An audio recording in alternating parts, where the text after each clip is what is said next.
الله الرحمن الرحيم نحمده ونصلي على رسوله الكريم أما بعد فأعوذ بالله من الشيطان الرجيم بسم الله الرحمن الرحيم يا أيها الذين آمنوا استعينوا بالصبر والصلاة إن الله مع الصابرين وقال تعالى ظهر الفساد في البر والبحر بما كسبت أيدي الناس۔ میرے محترم دوستوں اور بزرگوں، آج امت جن حالات سے گزر رہی ہے آپ سب کے سامنے ہیں۔ ان حالات کا علاج اللہ نے ہمیں بیان فرمایا اور اس حالات کا سبب بھی اللہ نے بیان فرمایا۔ سبب کے بارے میں اللہ نے فرمایا ظہر الفساد فی البر والبحر بما کسبت ایدی الناس۔ فساد جو ہے ظاہر ہوا خشکی میں اور تھری میں لوگوں کی کمائی گناہوں کی وجہ سے۔ وہ جو قحط آتے ہیں اور من القحط و نقصان الزروع والثمار والوباء والآفات وقلت البرکت، فرمایا امت میں جب قحط آتے ہیں، پل جو ہے کم ہوتے ہیں اور زراعت میں کمی آتی ہے اور وبا پھیل جاتی ہے، امراض پھیل جاتے ہیں۔ کیوں؟ بما کسبت ایدی الناس، لوگوں کی ہاتھوں کی کمائی کی وجہ سے۔ اب علاج کیا ہے؟ فرمایا یا ایھا الذین آمنوا استعینوا بالصبر والصلاۃ، اے ایمان والو تم مدد طلب کرو صبر کے ساتھ اور نماز کے ساتھ۔ بالصبر علی طاعت ربکم علی المشاق واداء الصلاۃ، تو بالصبر تنالون کل فضیلت، مفسرین لکھتے ہیں صبر سے تمہیں ہر قسم کی فضیلت مل جائے گی۔ وبالصلاۃ تنتہون عن کل رذیلۃ، اور نماز کی وجہ سے ہر رذائل گندگیاں، جس گندگیوں کی وجہ سے عذاب آیا ہے وہ گندگیاں جو ہے وہ ختم ہو جائے گی۔ تو میرے محترم دوستوں اور بزرگوں، اس کا علاج اللہ کے ساتھ تعلق بنانا ہے، اللہ کے ساتھ تعلق بنانا ہے اور مسنون دعاؤں کا اہتمام کرنا ہے۔ گھر سے نکلتے وقت جب انسان دعا پڑھتا ہے بسم اللہ الذی لا یضر مع اسمہ شیء فی الارض ولا فی السماء وهو السمیع العلیم، جب صبح اور شام انسان یہ دعا 3 مرتبہ پڑھتا ہے لا یضرہ ای شیء، کوئی چیز اس کو تکلیف نہیں دے سکتی۔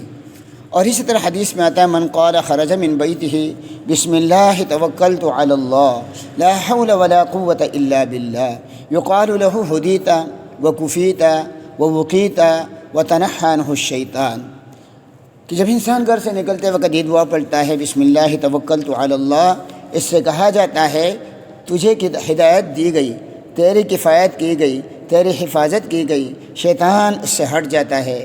ایک شیطان دوسرے سے کہتا ہے کیف برجل قد ہدی وکفی ووقی، ہم اس آدمی کو کیسے گمراہ کریں گے جس کو ہدایت دی گئی، جس کی حفاظت کی گئی، جس کی کفایت کی گئی۔ اس طرح حدیث میں آتا ہے من نزل ثم قال اعوذ بکلمات اللہ التامات من شر ما خلق لم یضرہ، انسان ایک جگہ پڑاؤ کر لے، کوئی جنگل ہو، صحرا ہو، اور یہ کلمات پڑھ لے اعوذ بکلمات اللہ التامات من شر ما خلق، تو کوئی چیز اس کو تکلیف نہیں پہنچا سکے گی۔ تو میرے محترم دوستوں اور بزرگوں، موجودہ حالات میں علماء فرماتے ہیں کہ ہم دعاؤں کا اہتمام کریں، خصوصاً 3 مرتبہ روزانہ سورۃ فاتحہ پڑھیں، 3 مرتبہ سورۃ اخلاص پڑھیں، اور 313 مرتبہ حسبنا اللہ ونعم الوکیل پڑھیں، اور اسی طرح وضو کا اہتمام کریں۔ حضور علیہ السلام نے فرمایا الوضو سلاح المؤمن، وضو مسلمان کا ہتھیار ہے۔ مسواک کا اہتمام کرے، دانتوں کے ساتھ تالو تک پہنچائے مسواک کو، اس سے انشاءاللہ بیماریاں دور ہوگی۔ سرکہ استعمال کرے، کلونجی استعمال کرے، قرآن کی تلاوت صبح اور شام کرے، اور صبح اور شام کی دعاؤں کا اہتمام کرے۔ تو یہ اللہ کا عذاب ہے، ہم اللہ کے عذاب کا مقابلہ نہیں کر سکتے مگر صرف توبہ اور استغفار، اللہ کے سامنے عاجزی۔ جس اللہ نے بھیجا ہے اس اللہ کے سامنے عاجزی کہ وہ اس کو دور کر دے۔ خاص کر آج رات جو جمعے کی رات ہے، یوسف علیہ السلام کی بھائیوں نے اپنے والد سے کہا یا ابانا استغفر لنا ذنوبنا انا کنا خاطئین، ابا جان ہمارے لیے استغفار کر دیجئے، ہم نے غلطی ہو گئی۔ تو انہوں نے کہا ساستغفر لکم ربی، میں عنقریب تمہارے لیے استغفار کروں گا۔ مفسرین لکھتے ہیں اس وقت نہیں کیا، فرمایا کہ جمعے کی رات سحری کے وقت میں تمہارے لیے استغفار کر لوں گا۔ تو یہ جمعے کی رات جو ہے بہت اہم رات ہے۔ ہم جو ہے دکانوں پہ نہ بیٹھیں، روڈوں پر نہ بیٹھیں، آرام سے سو جائے، صبح جلدی اٹھ کر اللہ کے سامنے عاجزی کریں۔ بعض لوگ اذان دیتے ہیں تو اذان سنت سے ثابت نہیں ہے، اس لیے جو چیز بدعت ہوتی ہے، بدعت اللہ کے راضی ہونے کا سبب نہیں ہے بلکہ اللہ کی ناراضگی کا سبب ہے، تو اس لیے ان چیزوں سے بچنا چاہیے۔ اور اس کا علاج اللہ کی معرفت ہے۔ دیکھو ایک ڈاکو انسان کو جب چھری مارتا ہے، انسان کو تکلیف بھی ہوتی ہے اور پریشانی بھی ہوتی ہے، لیکن جب اس کو ڈاکٹر کے پاس لے جاتے ہیں، ڈاکٹر بھی اس کا آپریشن کرتے ہیں، وہ بھی چھری نکالتے ہیں، لیکن اس کا انسان کو تکلیف تو ہوتی ہے لیکن پریشانی نہیں ہوتی، کیونکہ وہ جانتا ہے کہ یہ ڈاکٹر ہے، یہ میرا محسن ہے۔ تو اسی طرح جب اللہ جل جلالہ کی معرفت ہمیں حاصل ہو جائے گی تو پھر ہم جو ہے پریشان نہیں ہوں گے، تکلیف تو ہوگی لیکن پریشان نہیں ہوں گے۔ ہمارا عقیدہ ہوگا لن یصیبنا الا ما کتب اللہ لنا، ہمیں نہیں پہنچا مگر وہ جو اللہ نے لکھا ہے، اور اللہ تو ہمارے محبوب ہے اور محبوب کی طرف سے جو ملتی ہے وہ تحفہ ہوتا ہے۔ تو ہم جو ہے اس بیماریوں کی وجہ سے ہمیں کیا ملے گا اس استحضار کرے۔ مفتی محمد حسن رحمۃ اللہ علیہ جامعہ اشرفیہ کے محتمم، ان کا آپریشن ہو رہا تھا، ٹانگ کاٹی جا رہی تھی، اس نے ڈاکٹروں سے کہا مجھے بے ہوشی مت دو۔ ڈاکٹروں نے کہا یہ تو ناممکن ہے کہ ہم آپریشن کر لیں بے ہوش کرنے کے بغیر۔ انہوں نے فرمایا نہیں، آپ اپنا کام کر لے، مجھے چھوڑ لے اپنے کام میں۔ وہ سارے اس کے مرید تھے، انہوں نے آپریشن کر لیا۔ جب وہ ٹھیک ہو گیا تو ان سے پوچھا کہ حضرت آپ نے کیسے برداشت کیا؟ فرمایا میں فضائل سوچ رہا تھا کہ اس پر اللہ مجھے کیا دے گا، اللہ جنت دے گا، حوریں دے گا، تو جنت ایسے سامنے آیا کہ مجھے پتہ ہی نہیں چلا۔ تو آخرت کا استحضار اور فضائل کا استحضار اور نماز کی پابندی، خصوصاً جماعت کے ساتھ نماز پڑھنا، قتال کے وقت بھی ترک جماعت کو چھوڑنا اس کی گنجائش نہیں ہے، بلکہ انسان دو جماعتوں میں تقسیم ہو جائیں گے، ایک امام کے ساتھ نماز پڑھیں گے اور دوسرا قتال کریں گے۔ جب یہ ایک رکعت پڑھ لیں گے یہ چلے جائیں گے، وہ دوسری جماعت آ جائے گی۔ جب قتال کے اندر جماعت چھوڑنے کی گنجائش نہیں ہے تو یہ مساجد کو بند کرنا، اور مساجد جس طرح سبزی منڈی کسی بھی بیماری بند نہیں ہو سکتی اور غلہ منڈی بند نہیں ہو سکتی، کیونکہ ہمارا وجود کا اس کے ساتھ تعلق ہے۔ اگر ہم غلہ نہیں کھائیں گے ہم مر جائیں گے۔ اسی طرح انسان دو چیزوں سے مرکب ہے، ایک جو ہے انسان کا جسم ہے اور ایک روح ہے۔ تو ہماری روح کی غذا وہ اللہ کی معرفت، اللہ کا ذکر، مسجد ہے۔ یہ مسجد ہدایت کی منڈی ہے، مسجد ایمان کی منڈی ہے۔ تو جس طرح غلہ ہمارے لیے ضروری ہے یہ منڈیاں بھی ہمارے ضروری ہے۔ حضرت مولانا نذر الرحمن صاحب دامت برکاتہم العالیہ انہوں نے فرمایا کہ آیت کریمہ کو 313 مرتبہ پڑھا کرے، سورۃ فاتحہ 3 مرتبہ پڑھا کرے، سورۃ اخلاص 3 مرتبہ پڑھا کرے، حسبنا اللہ ونعم الوکیل 313 مرتبہ پڑھا کرے، یا حی یا قیوم 41 مرتبہ پڑھا کرے، رب انی مغلوب فانتصر اس کو جو ہے ہم 313 مرتبہ پڑھا کریں۔ اسی طرح اللہم انا نجعلک فی نحورہم ونعوذ بک من شرورہم کثرت سے پڑھا کرے، اللہم استر عوراتنا وآمن روعاتنا اس کو کثرت سے پڑھا کرے، اللہم اکفناہم بما شئت اس کو کثرت سے پڑھا کرے۔ اور اسی طرح اللہم انصرنا ولا تنصر علینا، اللہم واقعتاً کواقعۃ الولید، اللہم واقعتاً کواقعۃ الولید۔ اذان اور اقامت کے درمیان 3 مرتبہ یہ دعا پڑھا کرے، اللہم انی اسألک العفو والعافیہ فی الدنیا والآخرہ۔ جب کوئی بڑا ناراض ہوتا ہے تو آدمی اس کے گھر چلا جاتا ہے تو وہ معاف کر لیتا ہے۔ اسی طرح ہم مسجد کو لازم پکڑ لیں، اگرچہ احتیاط ہم کریں، جیسے حکومت ہمیں احتیاط بتاتے ہیں تو ہم گھروں میں سنت پڑھا کریں اور فرض پڑھ کر پھر دوبارہ گھر چلے جائیں۔ نبی علیہ الصلوۃ والسلام کے محبوب عمل گھروں میں نماز پڑھنا تھا، تو ہم حکومت کے ساتھ تعاون کریں لیکن نماز جماعت کے ساتھ جمعے کو ترک نہ کرے. جمعے کو ترک کرنے سے انسان کے دل پر مہر لگ جاتا ہے. تو ہم جو ہے اسی طرح درود شریف کی کثرت کریں.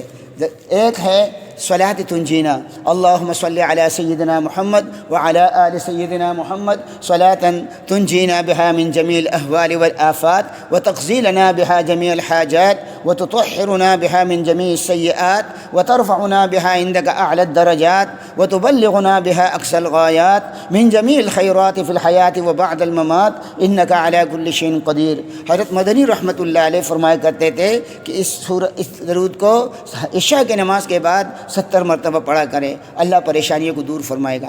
اسی طرح صلاۃ تفریجیہ، جس کو صلاۃ ناریہ بھی کہتے ہیں، یعنی آگ کی طرح جلدی اصل کرتا ہے. اللہم صلی صلاۃ کاملہ وسلم سلاما تاما علی سیدنا و مولانا محمد صلاۃ تنحل بها العقد وتنفرج بها الكرب وتقضى بها الحوائج وتنال بها الرغائب وحسن الخواتيم ويستسقى الغمام بوجهه الكريم وعلى آلہ وصحبہ فی کل لمحة ونفس بعدد کل معلوم لک. فرمایا یہ درود جو ہے حصول معرفت کا راز اس میں چھپا ہوا ہے. اللہ کے معرفت کے حصول کا راز اس میں چھپا ہوا ہے. اس کا پڑھنے والا پریشانیوں سے دور رہتا ہے.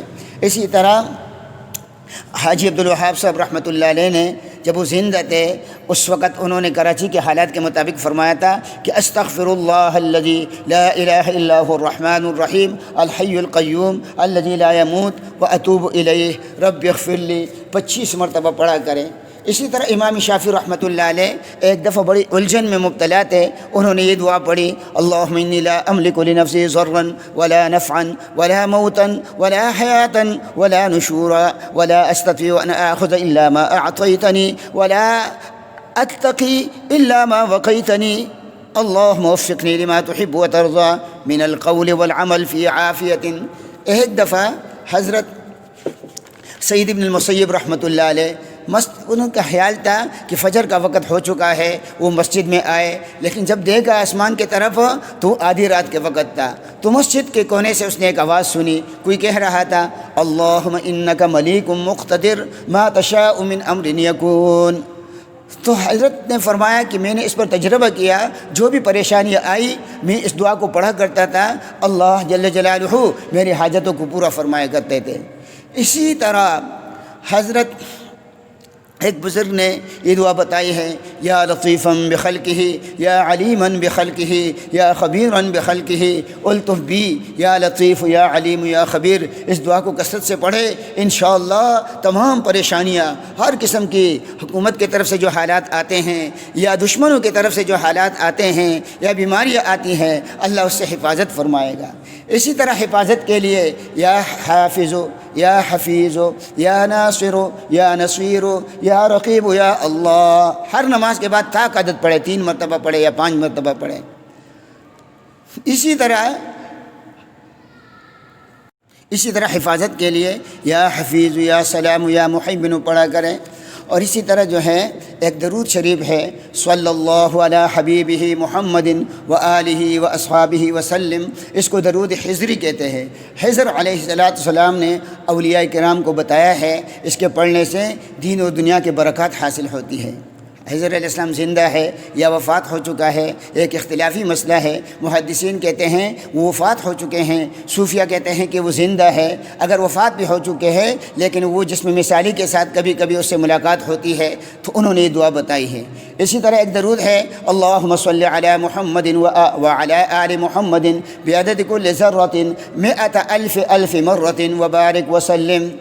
یہ جو ہے بہت مجرب ہے پریشانیوں کو دور کرنے کے لیے اور روحانی منازل طے ہونے کے لیے. اسی طرح ایک درود شریف ہے، اللہم صلی علی سیدنا محمد وعلی آل سیدنا محمد وعلی اصحاب سیدنا محمد وبارک وسلم. اس کا پڑھنے والا اللہ کے رحمت کے دریا میں غوطہ ہوتا ہے. اسی طرح ایک درود شریف ہے جو شیخ عبد القادر جیلانی رحمۃ اللہ علیہ پڑھا کرتے تھے، اللہم صلی علی سیدنا و مولانا محمد معدن الجود والکرم وآلہ وبارک وسلم. جو اس درود کو پڑھے گا رزق کی تنگی دور ہوگی، رزق میں برکت ہوگی، پریشانیاں دور ہوگی۔ اسی طرح ایک درود ہے صلی اللہ علی النبی الامی الکریم وعلی آلہ واصحابہ وسلم۔ اسی طرح ریحانۃ العصر شیخ الحدیث مولانا محمد زکریا رحمۃ اللہ علیہ نے فضائل درود میں لکھا ہے کہ ایک درود بیماریوں کے لیے بہت مجرب ہے۔ اللہم صلی علی روح محمد فی الارواح وصلی علی جسد محمد فی الاجساد وصلی علی قبر محمد فی القبور۔ اس کو کثرت سے پڑھنا، اگرچہ وہ بیماری کسی کے اوپر آ بھی چکی ہوگی، اس کو پڑھیں گے انشاءاللہ اللہ پاک اس بیماری کو دور فرما دیں گے۔ اسی طرح ایک درود شریف ہے حضرت ہمارے شیخ اور مرشد مولانا یوسف لدھیانوی رحمہ اللہ رحمۃ واسعہ نے جو درود شریف کا ترجمہ کیا ہے ذریعۃ الوصول الی جناب الرسول، اس میں لکھا ہے کہ یہ درود شریف بیماریوں میں پڑھنا مجرب ہے۔ اللہم صلی علی سیدنا محمد وعلی آل سیدنا محمد بعدد کل داء و دواء وبارک وسلم۔ 50 مرتبہ صبح پڑھے، 50 مرتبہ شام کو پڑھے۔ تو یہ اعمال ہے، ان اعمال میں اللہ نے برکتیں رکھی ہے، ان اعمال میں اللہ نے حفاظت رکھا ہے، بیماریوں سے حفاظت رکھا ہے۔ ان اعمال کو کریں گے، خصوصاً کل جمعہ کا دن ہے اور جمعہ کا دن 12 بجے سے ہڑتال بھی ہے، یعنی کرفیو بھی ہے، تو 12 بجے سے پہلے ہم مسجد میں آئے اور صلاۃ تسبیح کا اہتمام کریں، درود شریف جو درود شریف بتائے اس کا اہتمام کریں۔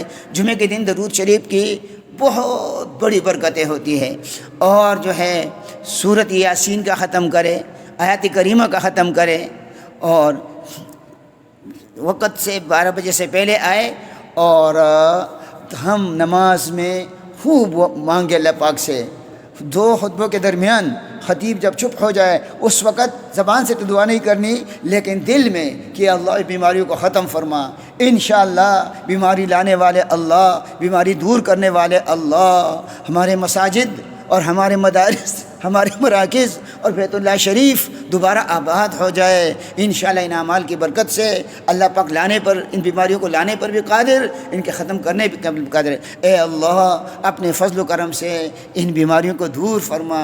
صلی اللہ تعالی علی خیر خلقہ محمد و آلہ و اصحابہ اجمعین برحمتک یا ارحم الراحمین۔ الرحمن الرحیم نحمده ونصلی علی رسولہ الکریم، اما بعد فاعوذ باللہ من الشیطان الرجیم، بسم اللہ الرحمن الرحیم، یا ایہا الذین آمنوا استعینوا